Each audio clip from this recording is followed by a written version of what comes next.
Welcome to Keith Knight Don't Tread on Anyone and the Libertarian Institute. I want to present the case that the primary culprit in the baby formula shortage is not the result of too many people making voluntary exchanges or engaging in mutually beneficial contracts, but a third party that likes to coercively interfere with those voluntary arrangements, namely the state and its co-conspirators. Here is Elizabeth Nolan Brown. A lot of people are missing the big picture on the baby formula shortage. This isn't just about potentially tainted formula and its recall. Partly, we can blame tariffs and quotas.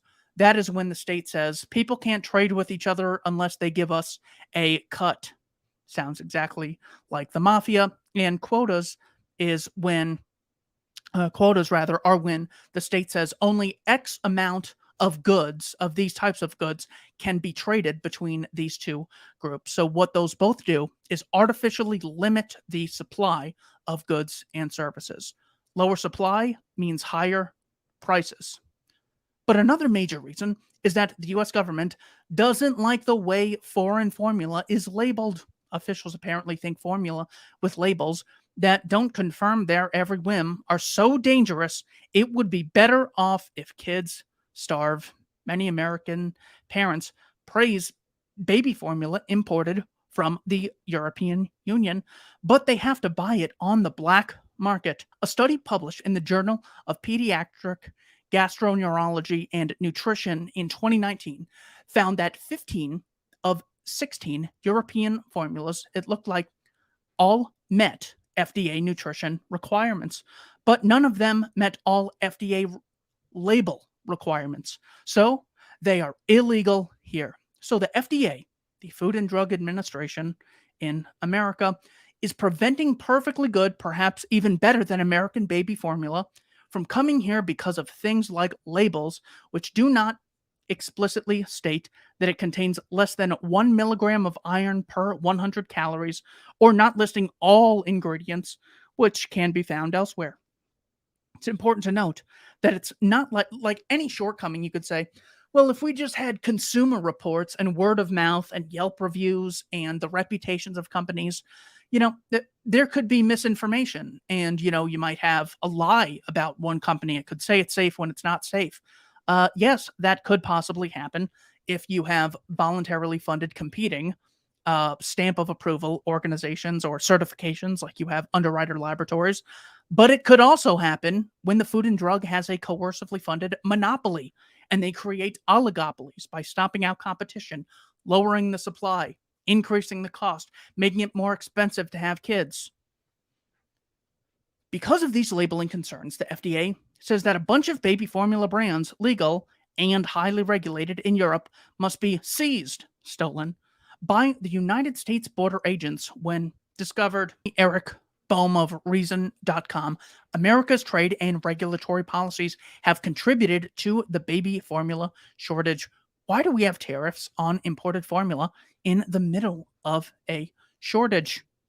He goes on to say, imports of infant formula are subject to a tariff rate quotas of 17.5% after certain thresholds are met. And as the name suggests, tariff rate quotas are meant to be set high enough that they effectively block additional imports by making it unprofitable to pay the tariff. In a year like this one, when domestic supplies are flagging and more formula is needed, that creates a serious impediment for suppliers. But even if importers and customers were willing to swallow those higher costs right now, they might be prohibited from having the choice. Last year, for example, the FDA forced a recall of approximately 76,000 units of infant formula manufactured in Germany and imported into the United States. The formula wasn't a health or safety risk to babies, but merely failed to meet the FDA's labeling standards.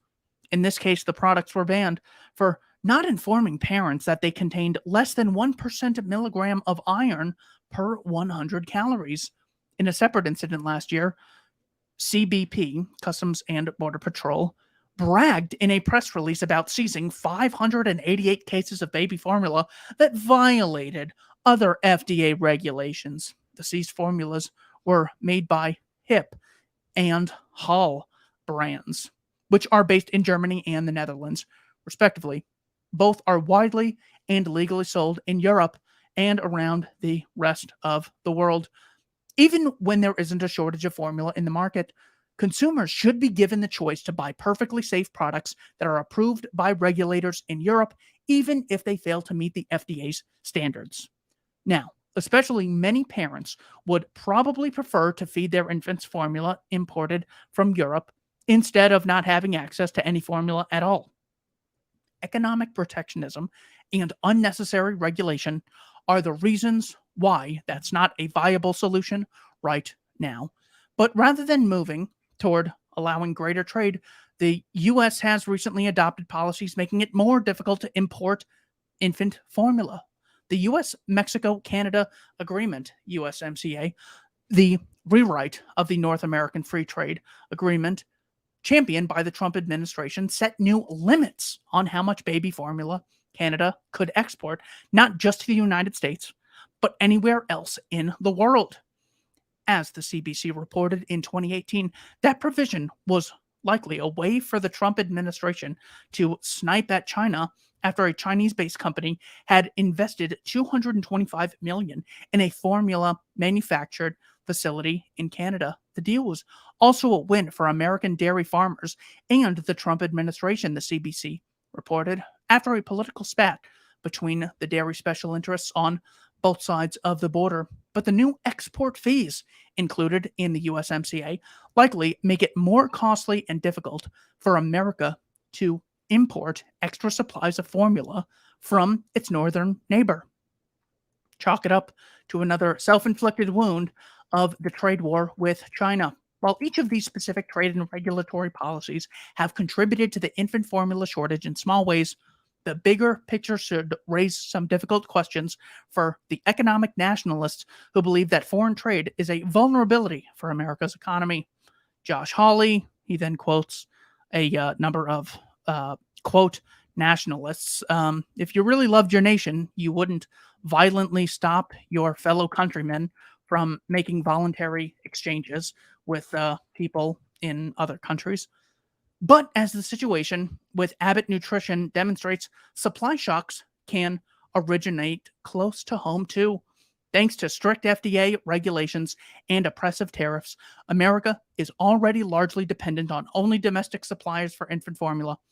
America exports far more than it imports every year. That's exactly the situation the economic nationalists want in all industries, and we're now seeing exactly how it can go wrong. Cutting off foreign trade and protecting domestic suppliers can make a country more vulnerable to unexpected supply problems, not more resilient. Also, it's not protecting them. In the same way, it's not protecting a child when you don't let them go outside. You're not protecting relationships. If you outlaw divorce, you're actually making them worse off. Couple quotes here. How bad government policy is fueling the infant formula shortage. There are steps the government could take to ease the shortage, such as removing or temporarily suspending FDA rules that bar the importation of infant formula from countries. And no, this does not mean accepting formula from China. Current FDA rules bar the sale of infant formula from Europe if it does not have FDA-compliant nutritional labels. Let that sink in.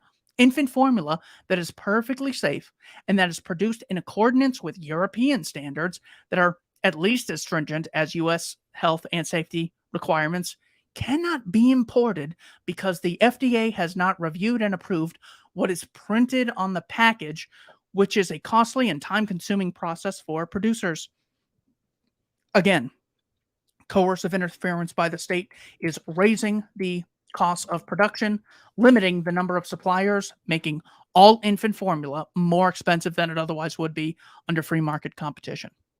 So while you might think formula from Germany or the Netherlands is safe enough for your child, formula available in Europe tends to meet or exceed the FDA's nutritional requirements, but not the labeling requirements.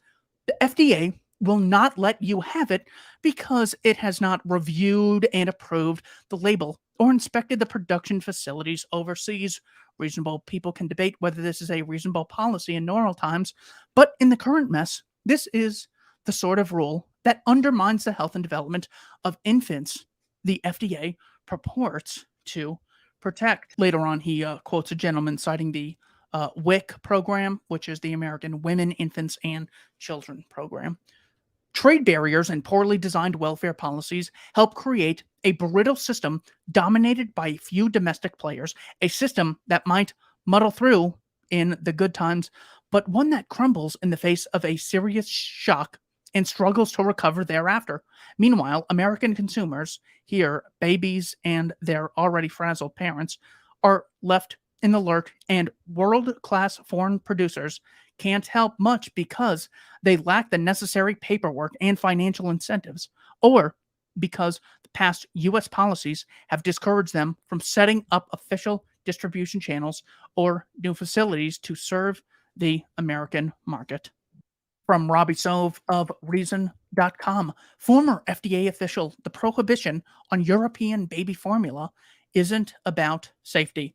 Of course, more regulations mean you have less options to choose a safer product. So it decreases the incentive for safety to be a factor with regard to producers making that uh, input into their factories. The difference between European baby formula and American baby formula, more or less, is that the labeling is different, says Pitts, former FDA official. The knot in getting that product into the United States isn't safety, it's a regulatory issue. I don't want to say it's a nitty issue, but it's certainly something the FDA could have jumped on a lot quicker.